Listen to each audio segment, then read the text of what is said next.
Assalamualaikum warahmatullahi wabarakatuh, pemirsa dan teman-teman anak modul. Kita bertemu kembali, saya Andi Mangara, dan tentu kita di acara Modul Inspiration Talk. Setiap edisi, saya selalu merasa berbahagia, bernostalgia, dan surprise karena bertemu dengan orang-orang yang berbeda, dengan pengalaman yang berbeda, dan tentu saja penuh kerinduan. Kali ini bersama seorang yang sejak tamat SMA terus terang nggak pernah ketemu ya. Tahu-tahu dengarnya waktu reuni pertama 2009, dia jadi bupati. Bupati di Banggai. Dan nyumbang banyak untuk angkatan dia. Nah, kita bersama Erwin Yatim, ya. Apa kabar? Selamat malam. Selamat malam. Assalamualaikum warahmatullahi wabarakatuh. Boleh jadi Kanda pagi, boleh boleh pali ya. Kanda Pali. Kita cek dulu. Lama nggak ketemu ya memang ya. Dia tamat SMA. Memang kelihatan Kakak Andi ini tambah ganteng. Setelah ketemu dan semakin awet. Alhamdulillah. Itu berkah. Begitu ya? Iya. Ini nih. Ini kata teman saya karena kita pakai formalin. Ngomong-ngomong terus terang ya, saya kaget memang ya. Iya. Tiba-tiba Anda jadi seorang bupati, tapi Anda ini kan waktu di kuliah di mana dulu sebenarnya? Kuliah di Unhas. Jurusan Pertanian. Jurusan Kehutanan waktu itu. Ya, jadi saya bayangkan Anda jadi seorang Forester. Ya, betul. Forester. Bupati. Itu gimana ceritanya itu, Mas? Jadi, alhamdulillah kita bisa bertemu dan hari ini diminta sedikit mengulas pengalaman. Jadi sejak selesai di SMA PPSP IKIP. Ya. Saya sebenarnya ditawarin karena waktu itu banyak teman-teman saya yang jadi dosen, jadi pegawai, kemudian ya sudah dalam posisi yang gamang itu saya kemudian profesor saya yang pembimbing skripsi saya pada saat itu Pak Prof. Sampai Paimbonan saya hafal sekali beliau. Itu nawarin untuk masuk ke dunia profesional. Karena saya adalah seorang sarjana kehutanan, manajemen hutan. Dan beliau melihat potensi saya. Kebetulan pada saat itu ada pengusaha yang nawarin pekerjaan. Dan posisinya memang tidak tanggung-tanggung menjadi seorang manajer pada perusahaannya itu. Bagi saya ini tantangan. Saya sampaikan kepada teman-teman, sampaikan terutama juga kepada orang tua kaget. Di mana itu? Katanya, saya sampaikan di Lubuk Banggai. Di mana tuh? Ada nggak dalam peta Indonesia? Itu dia persoalannya. Gitu kan? Nggak ada. Teman-teman bilang, nggak ada dalam peta itu. Waktu itu belum ada Google. Gitu. Iya, nggak ada dalam peta. Jadi, tetapi saya berkeyakinan bahwa ini satu peluang. Ya. Karena memang menarik. Ada teman saya diterima di BRI, perbankan ya. Perbankan. Karena memang kita ini pada saat itu sangat laris ya, Fakultas Pertanian ada jurusan yang memang laris. Kehutanan juga laris, jadi dosen, pegawai di kementerian.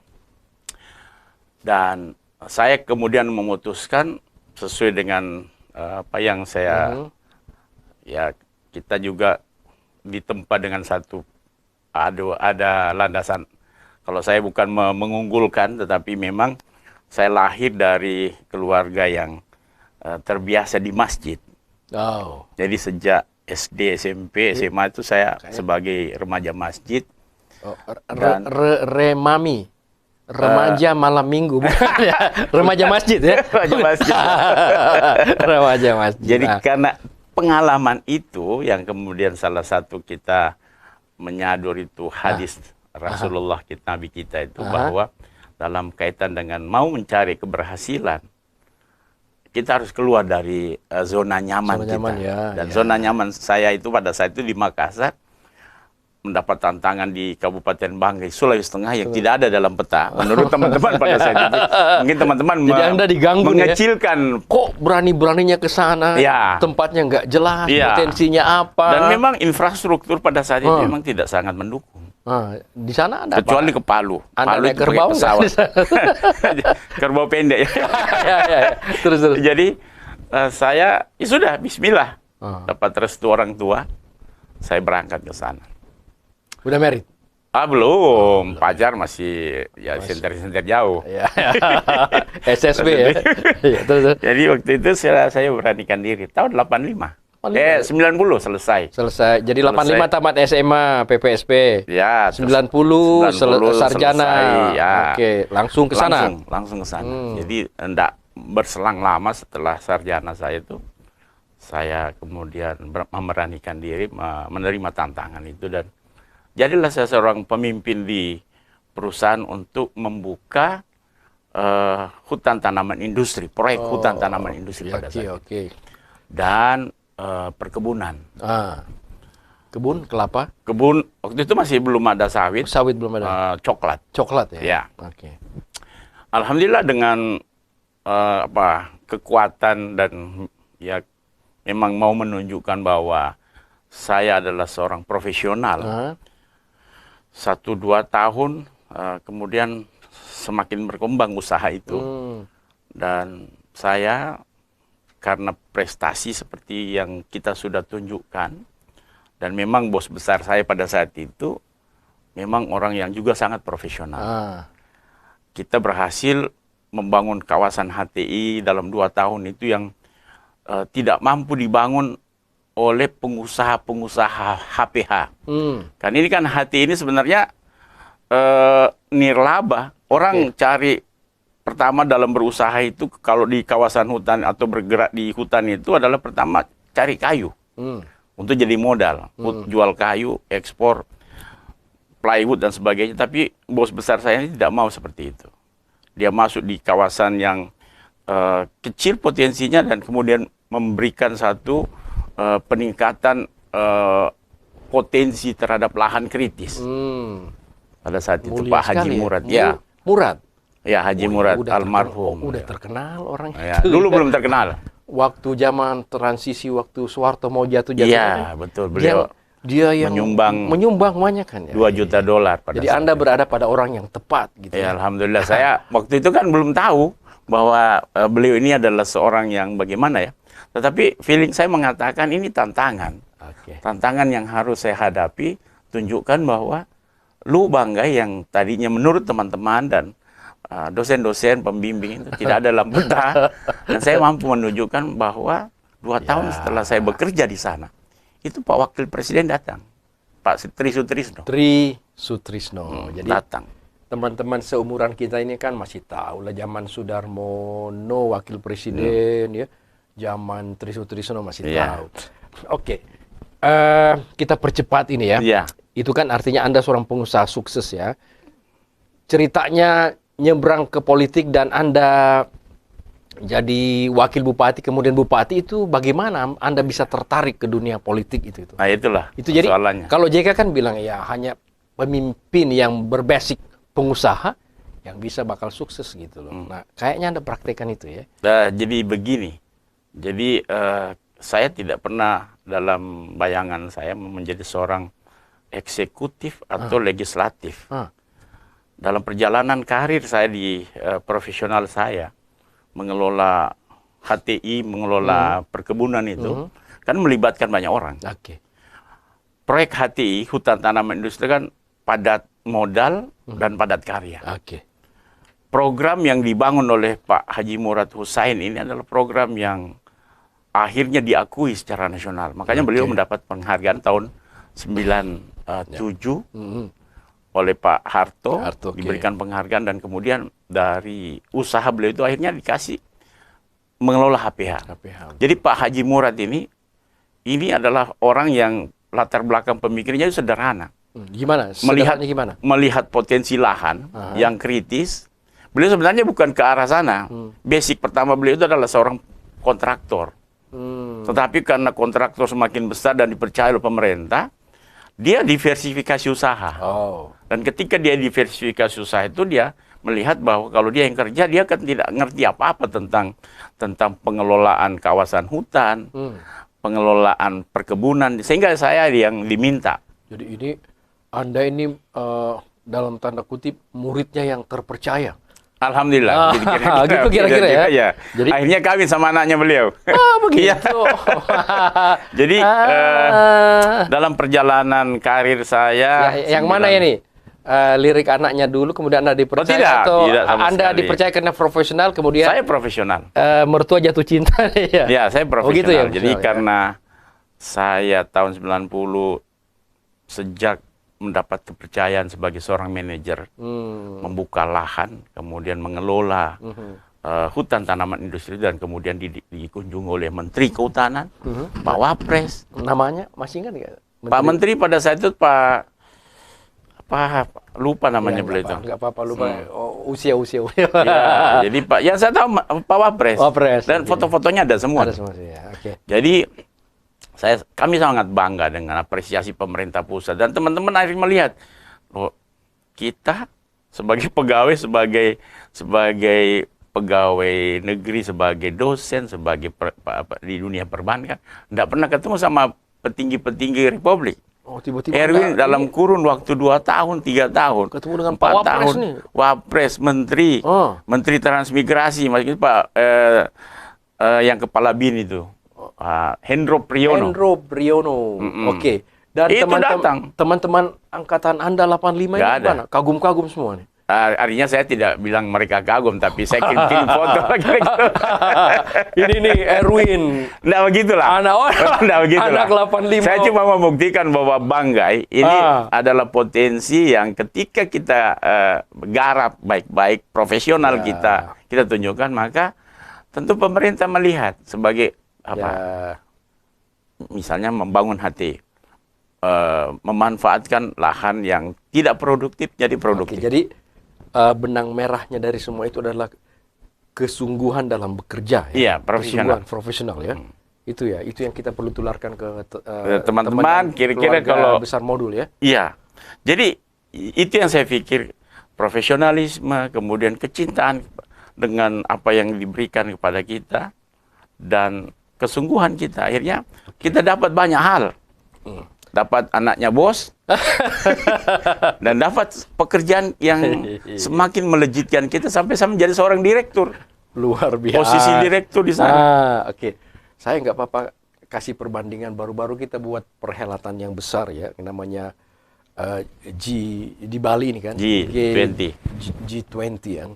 Nah, ada sebuah side eventnya itu berjudul V20. V20 itu adalah value, di mana semua negara-negara delegasi yang hadir itu bersepakat bahwa value yang diperlukan adalah pertama responsibility, tanggung jawab. Yang kedua adalah kolaborasi. Yang ketiga adalah welas asih. Mas, apa itu welas asih? Kemudian yang keempat nih kayaknya pasti Anda punya nih, gesit.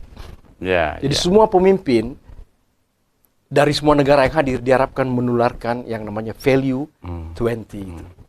Bagaimana tentang 4 nilai itu yang perlu kita sampaikan ke teman-teman dan pemirsa ini? Jadi karena saya tentu saja melihat dari apa yang saya alami, itu boleh, itu jadi penambah. Tapi kalau saya melihat apa yang saya alami dengan beberapa tahun saya mengelola perusahaan itu, intinya memang kita fokus dan profesional, kerja keras. Gitu ya? Ya. Kerja keras. Kerja keras. Kerja keras ini dampaknya besar. Kerja keras dalam hal menunjukkan kepada pemberi pekerjaan atau bos kita bahwa kita ini bukan orang yang ketika dipercaya mengelola perusahaan ataupun pembangunan di lapangan, kita sesuai saja dengan rencana-rencana yang diputuskan oleh tim. Kan di perusahaan itu akan banyak divisi. Tetapi sebagai seorang manajer, sebagai seorang direktur, saya kadang-kadang berpikir out of the box. Kita berpikir bahwa itu model perencanaan sesuai apa yang dihitung ya secara. Tapi bagi saya ketika berada di lapangan kadang-kadang perencanaan ini harus kita sesuaikan dengan kondisi. Jadi itu yang saya maksud bahwa kita bekerja keras itu harus benar-benar mendalami ketika kita disodorkan satu sistem perencanaan yang bagus. Tetapi ketika kondisi lapangan tidak harus seperti itu, maka kita harus berkreasi. Nah, kalau orang tidak kerja keras, dia ikuti saja ini. Tetapi bagi saya tidak bisa seperti itu, karena kondisi fakta sesungguhnya ketika kita disodorkan perencanaan seperti ini, kadang-kadang saya kan sebelum selesai kuliah, saya mau sampaikan, 2 tahun sebelum selesai kuliah, saya aktif di LPPM Unhas. Lembaga Pengabdian pada Masyarakat Unhas, di mana Pak Profesor sampai Pak Imbonan itu melibatkan saya secara full. Jadi alhamdulillah saya itu menyelesaikan kuliah, penelitian saya itu tidak pakai uang orang tua. Dari keringat sendiri? Hasil keringat sendiri. Oke, baik. Coba saya kait-kaitkan ya. Mudah-mudahan ada kaitannya. Ada nggak proses belajar mengajar di sekolah kita, di mana pilarnya adalah kemandirian. Kita belajar secara aktif dengan apa yang Anda dapatkan sekarang ini, yang Anda sebut sebagai kerja keras, inovasi, profesional. Ada nggak? Iya. Jadi ketika saya pun dalam proses penempaan diri saya, pribadi saya terus terang, karena kita bersaudara 7 orang. Anak tentara, anak kolong. Maksudnya anak kolong itu? Iya.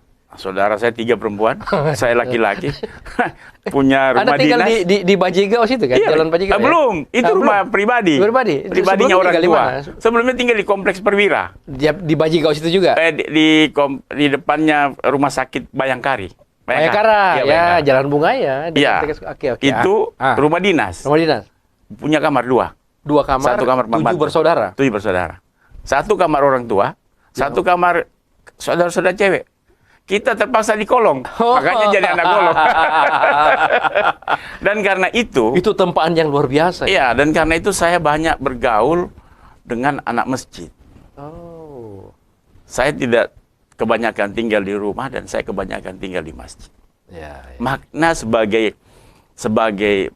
remaja masjid inilah yang kemudian banyak mengilhami saya, yang saya kemudian tidak tahu nasib saya itu harus kemudian jadi anggota DPR 2 periode, DPRD Kabupaten. Di Kabupaten di Banggai. Iya, 2 periode. 2 periode? Iya. Dari partai jaket merah nih? Iya. PDIP? Iya dong. Partainya Pak Jokowi. Jadi 2 periode, terus jadi wakil bupati. Itu wakil bupati. Jadi wakil bupati. Legislator 2 periode. Iya. Wakil bupati, kemudian jadi bupati. Kemudian sekarang istirahat dulu.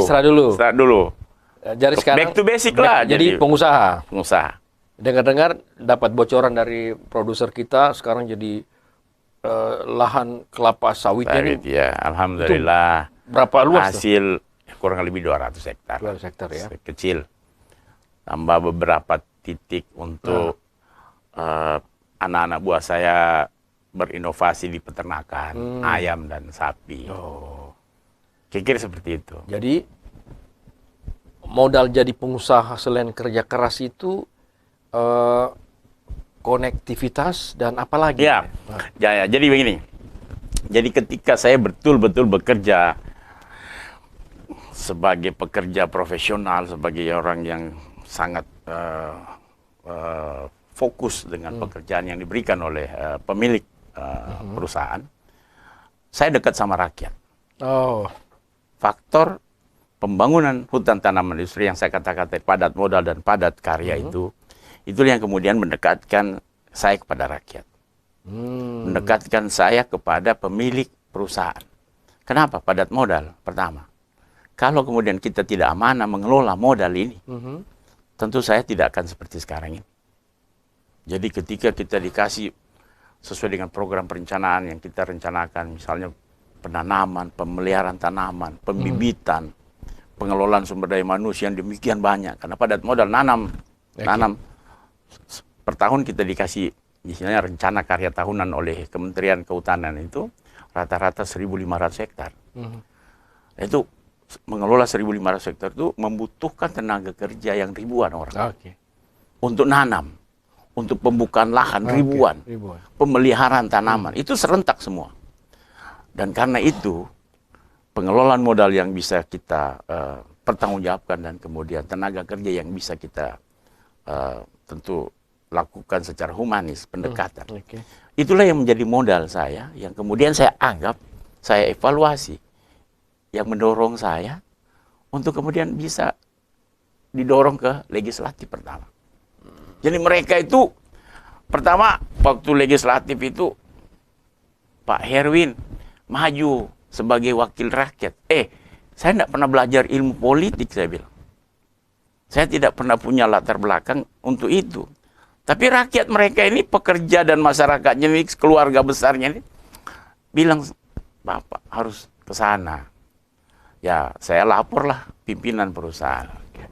Waktu itu sudah jadi mertua. Pak, gimana ini tawaran? Kan bagus ini. Beruntung dapat mertua tajir. Jadi modal nggak ada masalah. Awalnya beliau itu orang sederhana. Awalnya belum ada apa-apanya Pak Haji Murad itu. Saya lihat sendiri, masa saya masih punya foto ketika beliau itu pakai baju sederhana. Kadang-kadang terbalik bajunya. Iya, saya masih punya foto. Kita mandi di satu kolam, beliau masih ada foto telanjang. Ada pepatah Latin bilang begini, orang kaya itu paling gampang dimaafkan dan paling gampang dimaklumi. Jadi dia pakai apa aja kalau udah banyak duitnya orang maklumi. Oke, Win. Ini kita sayang sekali terbatas waktu ya. Kapan-kapan kalau Anda ke Makassar, kita lanjutkan dengan seri keduanya. Insya Allah. Ya, tapi saya ada kata kunci yang menarik loh. Rakyat itu kalau sudah dipenuhi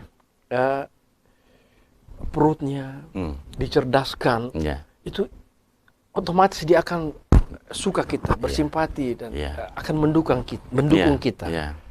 Itu ilmu Anda dapatkan, ini bisa 1-2 menit ya.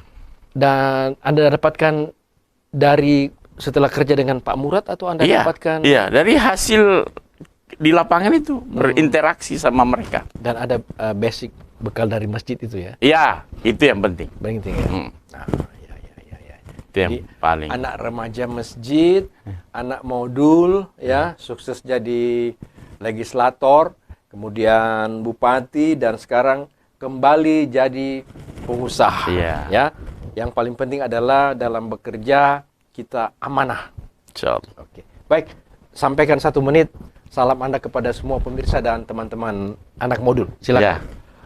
Teman-teman anak modul yang saya hormati dan seluruh pemirsa, saya hari ini berbahagia sekali, bukan mau memamerkan apa yang saya miliki, tetapi kemudian apa yang saya sampaikan ini adalah sesuatu yang nyata, yang saya alami, yang kemudian membuat saya seperti ini, dan mudah-mudahan cerita ini bisa menjadi satu inspirasi bagi kita semua, bahwa yang pertama, kalau kita diberikan kepercayaan adalah suatu kesempatan untuk membuktikan melalui kerja keras, fokus, dan tentu kita profesional. Insya Allah dengan seperti itu kita bisa sukses. Kalau begitu mari kita tepuk tangan. Terima kasih. Kita cheers dulu nih, Win ya. Iya, oke. Kakanda. Baik, pemirsa dan teman-teman anak modul, Erwin Yatim, semoga benar-benar memberi inspirasi kepada kita semua. Amin. Kita akan bertemu dengan beliau mungkin pada 85 night ya. Jadi anak 85 rame-rame nih ya, nyanyi-nyanyi kemudian sharing gitu ya. Pada edisi yang lain. Saya Andi Mangara dan selamat menikmati obrolan ini. Assalamualaikum warahmatullahi wabarakatuh dan salam anak modul.